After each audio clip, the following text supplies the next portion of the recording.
Ladies and gentlemen, you have just tuned in to another edition of the Word of the Day podcast. My name is Jamie Silva, I am your host, and I am thrilled to have the opportunity to pleasantly explain for you all another useful word. And this word is the adverb indeed. The main Google definition for indeed goes like this, quote, used to emphasize a statement or response confirming something already suggested, unquote. So that might look something like this. I knew the Star Wars-themed New Year's party was going to be a blast, and indeed, the free Chewbacca masks handed out to each guest at the door were only the beginning. Right, so here, indeed kind of affirms or provides supporting evidence for the statement that came just before it. Sort of like saying, and sure enough, as in, the Jaguars were expected to lose the game, and sure enough, /indeed, they were defeated by 30 points. Here's another example. The weather forecast called for blustery winds, so Kendra knew to bundle up before going out on her morning walk. And indeed, it was very gusty, so much so that Kendra saw lots of sticks, leaves, debris, and the occasional small pet blowing down the street. Indeed can also add emphasis at the end of a sentence, often as part of a basic repetition of an idea or statement, as in, these ginger chews are gingery, very gingery indeed. Okay, so this is all well and good, and I'd be happy if you used indeed in this way, but it's not the sense of the word that I really wanted to highlight. Or, more specifically, these aren't the conversational contexts that I'm thinking of. Rather, my favorite way to use indeed is as a simple one-word response to a statement. Here, it can mean basically the same thing as yes, or yep, or yeah, or absolutely, or I couldn't agree more, or any number of other affirmative replies. So, if someone says to you, sure is sunny today, you can be like, indeed. And that's it. Sounds perfectly clear and to the point. But as with so many words, there's more to it than meets the eye. And in fact, I like this word particularly because I think it can mean a number of related but different things depending on how and when you say it. For example, I'd say that indeed can imply that you already knew whatever you were just told. So like if you're at a baseball game and someone says to you, well, since they have a runner on third and less than 2 out, a sacrifice fly would score the run.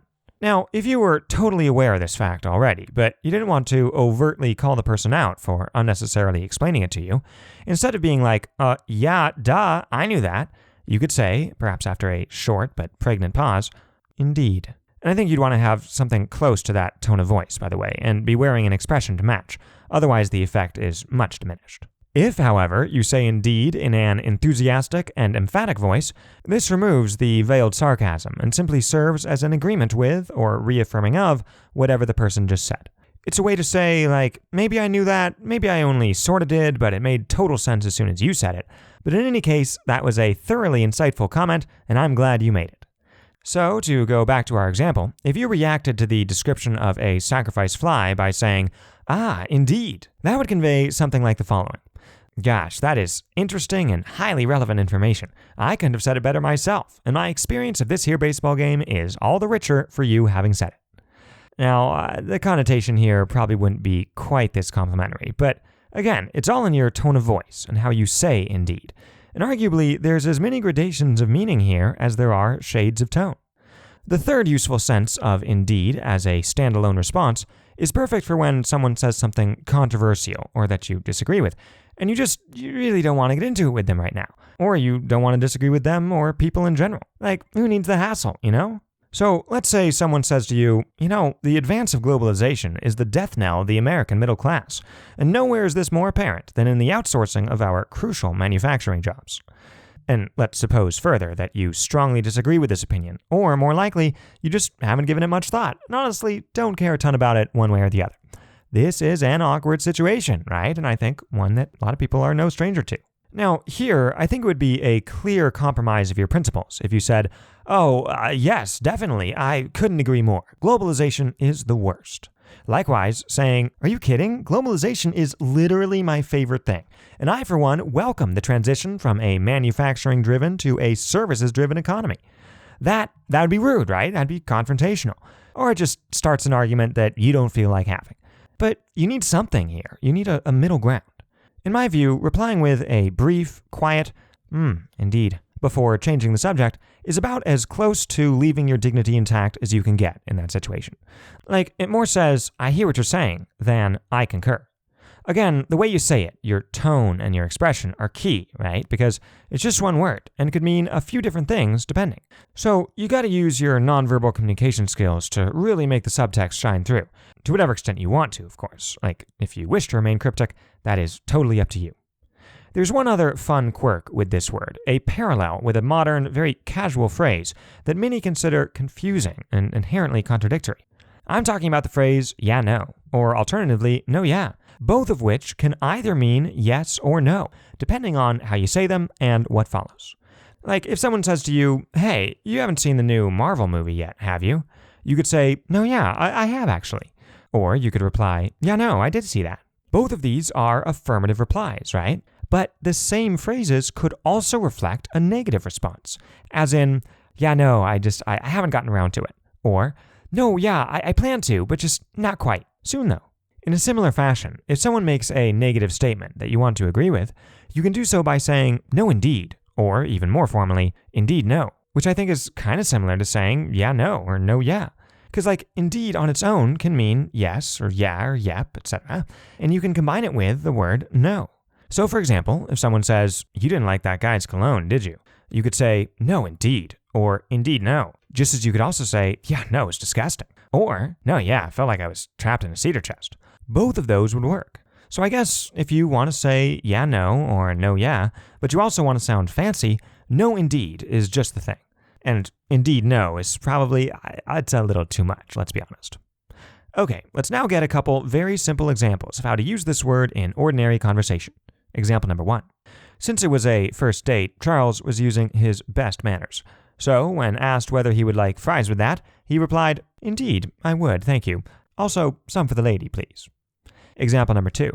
Hi, said Gary to Lisa, sitting down at his desk next to hers. Happy Monday. Did you have a good weekend?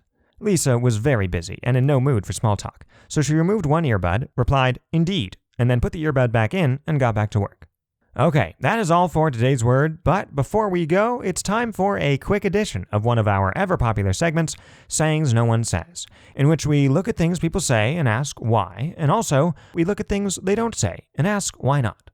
Today, I'd like to talk about the phrase, last but not least. If you're announcing several people in a row for recognition or appreciation, you would say this phrase before announcing the last person, in order to show that, just because you're introducing them dead last, doesn't mean that they're the least deserving or the least impressive. It's just happenstance that they're last, and really, someone has to be, and we definitely appreciate them just as much as everyone else. Now, I have a couple problems with this. First, the phrase implies that someone among those who were announced is the least, in the same way that declaring someone not a suspect in an investigation only makes sense if there is indeed one or more actual suspects out there, and an investigation to find them is ongoing. And in fact, the only person who everyone can be sure is not least is that last person, since the presenter was so kind as to specify as much. But it's gotta be someone, right? Otherwise, why bring it up? This leads me to my second critique. Once you have, by saying last but not least, introduced the notion that there is a ranking here, that some people are better and some are worse, declaring a particular person to be not least is not much of a consolation. That person could be last and second least, or towards the bottom, or definitely not in the top tier, all of which are kind of demoralizing. Finally, if you're going to call the last person last but not least, then to be consistent, I think when you announce the first person, you should have to say, first but definitely not best, give it up for so-and-so. And then halfway through, you would refer to someone as in the middle but not necessarily middling, something like that. It's the exact same logic, and really, I don't know why you only need to clarify that the sequence of recognition doesn't matter when you get to the end of the list. So, aspiring MCs out there, take note of this. Okay, everyone, I think that'll do it for us, and that'll do it for today's show.